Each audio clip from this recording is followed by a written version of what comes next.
जल शक्ति विभाग के पैरा वर्कर्स अपनी मांगों को लेकर 26 अगस्त मंगलवार को विधानसभा का घेराव करेंगे। पैरा वर्कर्स यूनियन के अध्यक्ष महेश वर्मा ने कहा कि सरकार लगातार उनकी मांगों को अनसुना कर रही है। ऐसे में अब वे मजबूरन विधानसभा का घेराव करेंगे। यदि उनकी मांगों पर बातचीत नहीं हुई तो पैरा वर्कर्स अनिश्चितकालीन हड़ताल पर चले जाएंगे। जल शक्ति विभाग पैरा वर्कर्स यूनियन के अध्यक्ष महेश वर्मा ने कहा कि मांगों को लेकर पहले ही अल्टीमेटम दिया गया था, लेकिन अब तक कोई विचार नहीं हुआ, न ही सरकार ने उनसे बातचीत की। मानसून की आपदा में पैरा वर्कर्स दिन रात सेवाएं दे रहे हैं। कई कर्मचारियों की ड्यूटी के दौरान मौत भी हो गई, बावजूद इसके सरकार ने कोई मदद नहीं की। उन्होंने कहा कि उन्हें ये तक मालूम नहीं है कि सरकार की उनके लिए क्या पॉलिसी है। फिलहाल मात्र 5,500 और 6,600 रुपये वेतन पर काम करना पड़ रहा है, जो बेहद कम है।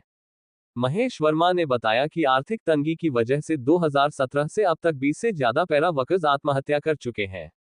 उन्होंने चेतावनी दी कि अगर विधानसभा घेराव के बाद भी सरकार ने वार्ता नहीं की तो प्रदेश भर के पैरा वर्कर्स अनिश्चितकालीन हड़ताल पर जाएंगे। पंजाब दस्तक के लिए सुरेंद्र राणा की रिपोर्ट।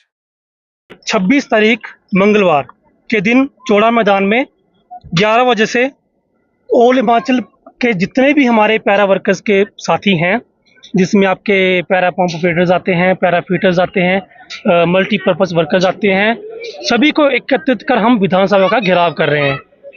जो कि हमारी अब जो हम मांग रखेंगे उन सरकार के सामने, ये पहली बार होगा कि जल शक्ति विभाग जो पैरा कर्मचारी है, सबसे बड़ा जो भी अब प्रदर्शन होगा ये चौड़ा मैदान में होगा।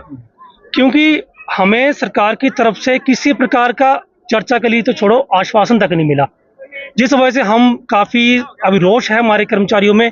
क्योंकि मैं आपको बताना चाहूँगा कि हमारे जो कर्मचारी है, बरसात के मौसम में अब कुछ दिन पहले बरसात निरंतर लगी हुई थी, उन्होंने नदियों में जाके, खड्डों में जाके इतना अपनी जान को जोखिम में डालकर इतना काम किया।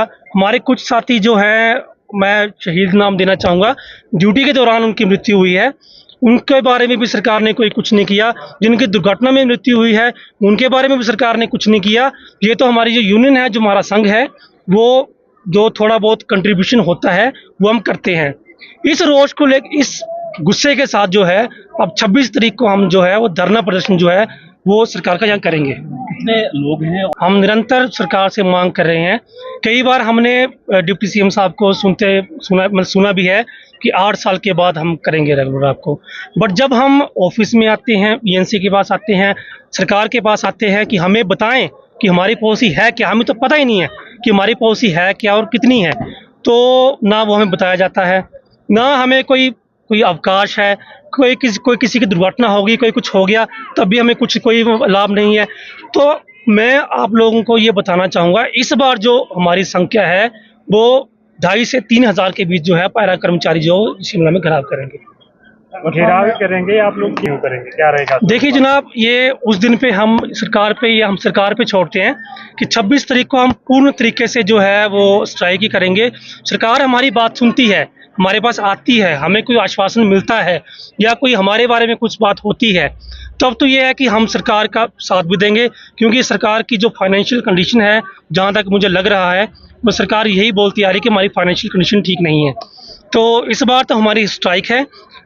अगर स्ट्राइक में हमारा किसी प्रकार का कोई बातचीत नहीं होती या कुछ नहीं होता, तो आने वाले समय पे जो है वो पैरा कर्मचारी जो है वो हड़ताल पे भी बैठेंगे, वो भी जो भी काफ़ी अनिश्चित काल के लिए होगी। वेतन की क्या स्थिति है आप लोगों की? क्योंकि पहले कई इलाकों में जो है में आपको कितना वेतन इस समय? वेतन जनाब हमें 5500 मिलता है मल्टीपर्पज़ वर्कर्स को, और आपका 6600 मिलता है पैरा पंप ऑपरेटर और पैरा फीटर को। आजकल की जो महंगाई का दौर है उसको देखते हुए ये वेतन तो बिल्कुल ही ना बराबर है। जिनकी हमारे भाइयों की, मैंने पहले भी ये बात बताई थी, जिनके ट्रांसफरें 100 किलोमीटर दूर हुई हैं, 80 किलोमीटर दूर हुई हैं, वो 5-6 हज़ार में उसका तो रूम रेंट ही हो जाता है, तो कैसे अपना घर का, परिवार का पालन पोषण करेगा। अभी हमारे कुछ साथियों ने इस बारे में सुसाइड भी किया है। काफ़ी हमें कम से कम हमारे जब से हमारी भर्ती हुई है 2017 से, हमारे लगभग कम से कम 20 से 23 साथी जो है वो आत्महत्या कर चुके हैं जनाब, इस तंगी से।